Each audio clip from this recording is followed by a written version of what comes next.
বদলের রান্নায় প্রত্যেককে শুভকামনা জানিয়ে শুরু করছি আজকের রান্না। শীতকালীন একটি সবজির রান্না নিয়ে এসেছি, যেটি হলো লাউ। আমি লাউয়ের শুক্তো একেবারে কম উপকরণে খুব কম সময়ে একেবারে ফাঁকিবাজি একটি রান্না নিয়ে আপনাদের সামনে চলে এলাম। দেখতে থাকুন। আমি এখানটায় বাদাম, কাঁচা বাদাম, আদা, পোস্ত আর কাঁচা লঙ্কা এটা বেটে নিয়েছি পেস্ট করে।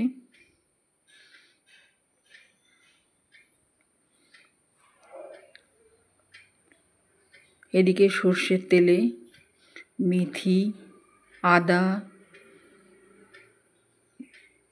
কাঁচা লঙ্কা দিয়ে ফোড়ন দিলাম, দিয়ে বড়ি দিয়ে দিচ্ছি। ফোড়নেই বড়িটা ভাজা হয়ে যাবে।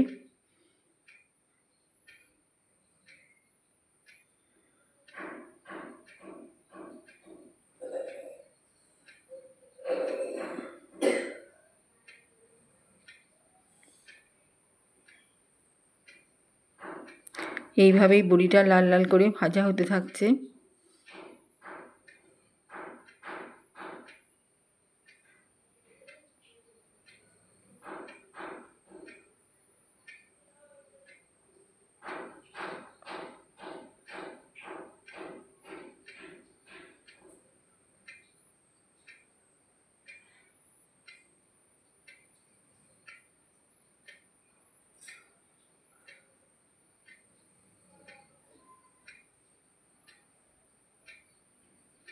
এবারে আমি এর মধ্যে স্লাইস করা লাউ দিয়ে দিলাম।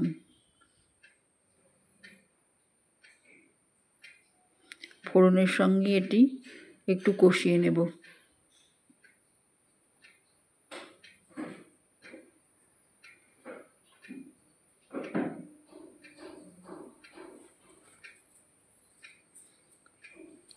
আমি আস্তে করে এটি কষিয়ে নিচ্ছি।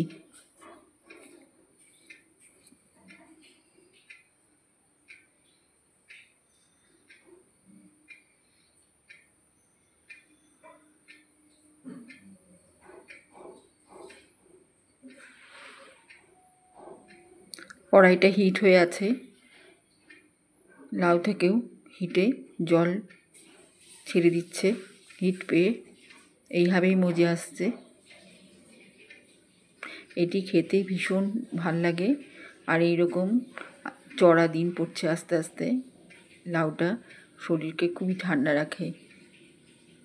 এখানে আমি বাদাম বাটা, পোস্ত বাটা, কাঁচা লঙ্কা বাটা আর আদা বাটা এই পুরো পেস্ট দিয়ে একটু জল দিয়ে ঢাকা দিয়ে দেব। সম্পূর্ণ মশলার সেদ্ধ হয়ে ভেপারে এটা যেন সেদ্ধ হয়ে যায়, রসটা শুকিয়ে যায়। এইভাবে ঢাকা দিয়ে দেব। এবারে আর একটু লবণ দিলাম। লাউ একবারে বোঝা যায় না, যেভাবে জল ছাড়তে শুরু করে, এই জন্য আর একটু লবণ দিয়ে দিলাম এখানে। আর একটা কাঁচা লঙ্কাও দিলাম তার সাথে ফ্লেভারের জন্য। আর দিলাম লাউয়ের স্টক। আমি 2-3 টুকরো লাউ আলাদাভাবে সেদ্ধ করে নিয়েছি। কড়াইতে একটু মেথি দিয়ে, একটু হলুদ দিয়ে, একটু লবণ দিয়ে তেলের মধ্যে দিয়ে এটা আর কি ফোড়ন দিয়ে জল দিয়ে দিয়েছি। দিয়ে ওই সেদ্ধ লাউটা দিয়ে দিয়েছি জল সমেত, দিয়ে আর একটু ভালো করে ফুটিয়ে নিয়েছি। এবার যখন একটা গাঢ় ঝোল মতো হয়েছে, তখন লাউটা ছেঁকে রেখেছি, জলটা আমি এতে ব্যবহার করেছি। এতে দারুণ হয় এই স্টকটা দিলে। এবার আমি ময়দা দিলাম। ময়দাতে টেস্টও আনে আর একটু ঘন ভাব আনে। আর চিনি দিয়েছি, ব্যাস। আর কিছু দেওয়ার নেই। ঘিও দেইনি, রাঁধুনি দেইনি, কিচ্ছু না, কিন্তু অসম্ভব সুস্বাদু এই শুক্তোটা হয়েছে।